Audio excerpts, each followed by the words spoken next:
mais on va discuter avec Christelle, qui est justement dans un secteur qui génère potentiellement beaucoup d'emballages, qui est en forte croissance au niveau de l'e-commerce, à savoir le secteur vestimentaire. Christelle, je te donne du coup, est-ce que tu peux présenter 1971 en Bonjour Thomas, quelques bonjour mots? tout le monde. Bonjour. Oui, 1971, c'est une marque que j'ai lancée il y a 2 ans et demi et qui est dédiée aux hommes. C'est une marque qui est un peu l'aboutissement finalement de ma carrière professionnelle puisque j'ai toujours fait du développement produit pour d'autres marques ou d'autres designers. Et quand j'ai lancé mon projet, c'était très clair qu'il fallait qu'il soit éco-responsable, pas seulement par le biais de l'emballage comme aujourd'hui, mais également par le biais du choix des matériaux, des lieux de production en Europe proches, donc Italie et Portugal, et qu'il y ait pas mal de petits éléments au final qui viennent se greffer pour être, j'ai envie de dire, le plus propre possible, même si on ne l'est pas, on ne l'est jamais totalement. Et donc, quand j'ai lancé mon e-shop, j'avais choisi de travailler avec Ripak à l'époque. Je ne sais pas si vous connaissez Ripak, mais c'est une société finlandaise qui propose de l'emballage réutilisable.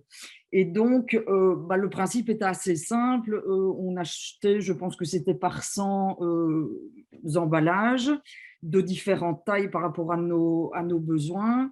Et ces emballages étaient bien sûr payants. Et une fois que le client avait reçu sa commande 1971 dans son emballage Ripak, il devait déposer l'emballage vide et nettoyé de toute étiquette dans une boîte postale.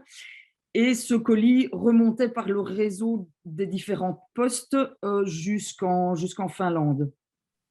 Je ne sais pas si j'étais trop tôt à l'époque, mais en tout cas, le principe n'a pas été en tout cas super bien compris malgré les nombreuses explications, etc., que j'avais mis sur le site et les indications que je glissais dans les colis. Beaucoup de mes clients, je me suis rendu compte, jetaient cet emballage ou alors me le renvoyaient carrément chez moi avec le ticket retour qui était supposé être le ticket retour pour la marchandise. Donc j'ai pris la décision d'arrêter, mais je reste quand même avec une certaine frustration parce que je suis repassée, j'ai envie de dire simplement l'emballage carton puisque c'est compostable, mais je n'ai pas, au jour d'aujourd'hui, je n'ai pas la solution idéale parce que je reste persuadée que le meilleur déchet, c'est celui qui n'existe pas.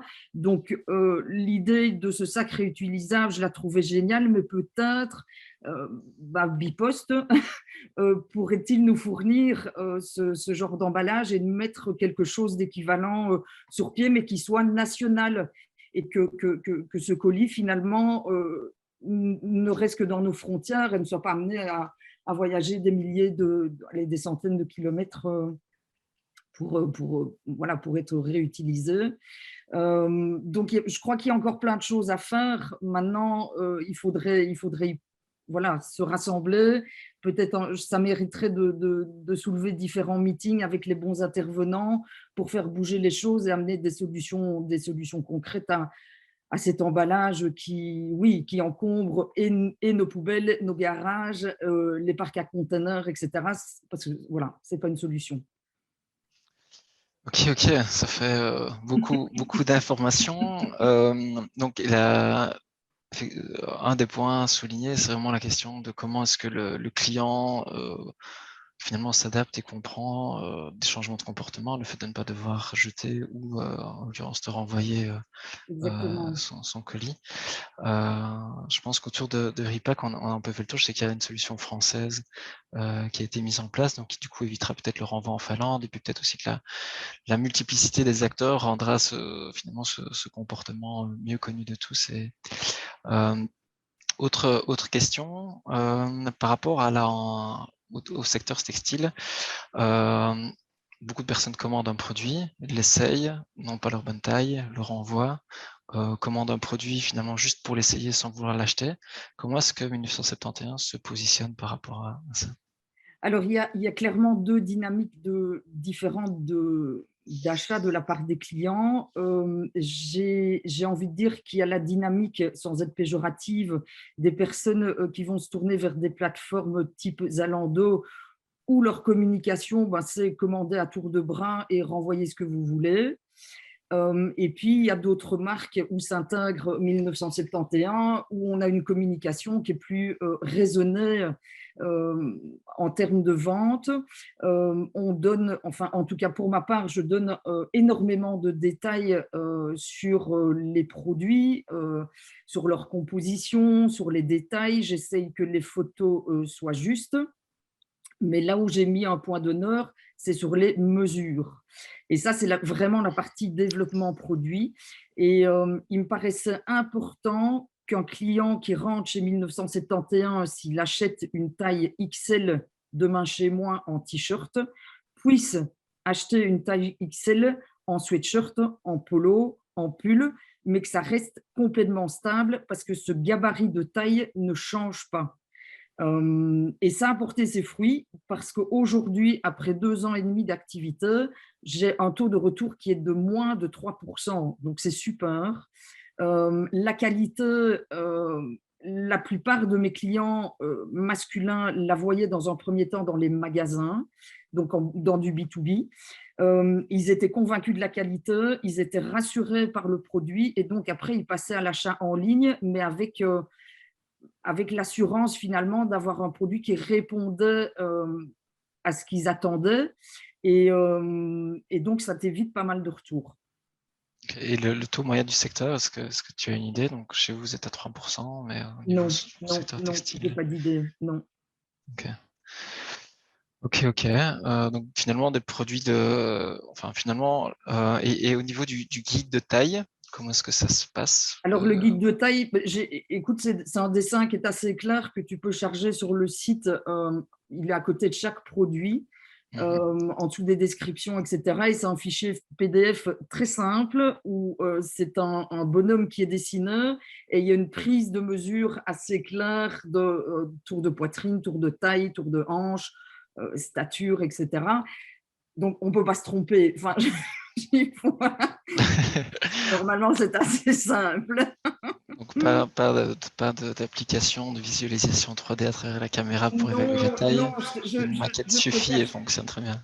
J'ai déjà essayé, allez, parce que je trouvais le côté très attractif, tu sais, de te faire scanner finalement ton corps via une application en disant, bah tiens, voilà, vos mesures, machin.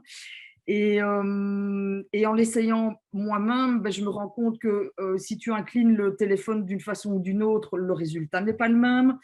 Et donc, je trouvais ça, enfin voilà, c'était pas encore 100% top. Donc, je suis restée à mon bon vieux dessin et la prise de mesure qui finalement reste la plus stable Mhm. aujourd'hui. Et pareil pour mes pantalons, parce que les pantalons, c'est encore, allez, je veux dire, c'est un produit encore beaucoup plus spécifique.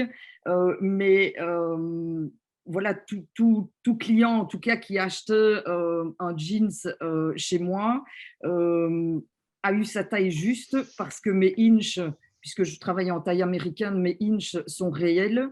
Donc, il y avait pas de surprise, voilà, à l'arrivée du produit. Il n'y avait pas de surprise sur la longueur de l'entrejambe du pantalon. Tout était juste. Voilà. Ok, ouais, ça me paraît Et je très pense que clair. la précision permet d'éviter pas mal de choses, la transparence. Il faut toujours se mettre dans les souliers finalement du consommateur final et de se dire, bon, est-ce que c'est clair? Parce que moi, c'est clair, je travaille dessus, mais est-ce que Mhm. la personne qui découvre, elle va comprendre les choses comme moi, je les présente? Donc, c'est toujours un petit peu, oui, s'imaginer, se mettre à la place de cette personne, mais je reste persuadée qu'un travail de qualité, quelque chose de premium, des produits qualitatifs qui ne soient pas jetables, euh, tout ça amène une clientèle qui a envie de faire changer les choses et qui du coup va faire un choix raisonné mais aussi raisonnable en termes d'achat et va préférer aller payer un sweatshirt à 95 € que d'acheter deux sweatshirts à 55 € chez Zalando, mais qui ne vont pas tenir le coup en Mmh. termes de lavage ou de durée de vie. Voilà, Mmh. c'est c'est plus la Donc fi façon dont on se positionne permet d'amener une clientèle voilà, qui sera amenée peut-être à faire les bons choix. Et après, on ne pourra pas convaincre tout le monde de faire du verre, malheureusement. oui, après Mais il ici, faut essayer d'être juste. Voilà, il faut mmh. essayer d'être le plus juste possible. Après ici, vous avez un positionnement, enfin la marque a un positionnement clairement sur la qualité, et la qualité permet d'un côté d'avoir des marges plus intéressantes, d'avoir un taux de retour plus faible, C'est ça, et donc indirectement de réduire aussi son impact. Donc la dimension ici, elle est plutôt sur presque même plus sur la qualité que sur tout à le côté fait. environnemental. Donc Oui, oui, oui. c'était très intéressant. Je ne sais pas si tu voulais peut-être ajouter un dernier mot, quelque chose. Non, juste merci. Voilà, avec grand plaisir. Euh, Avec grand plaisir, on va continuer la suite de l'événement. Alors juste pour répondre à des questions qui sont dans le chat, qui sont des questions générales. Donc il y a la question de Louis. Y a-t-il une étude selon l'impact entre la production puis recyclage d'un emballage et l'impact dû au renvoi? Donc j'imagine que ça concernait Repack. Mm.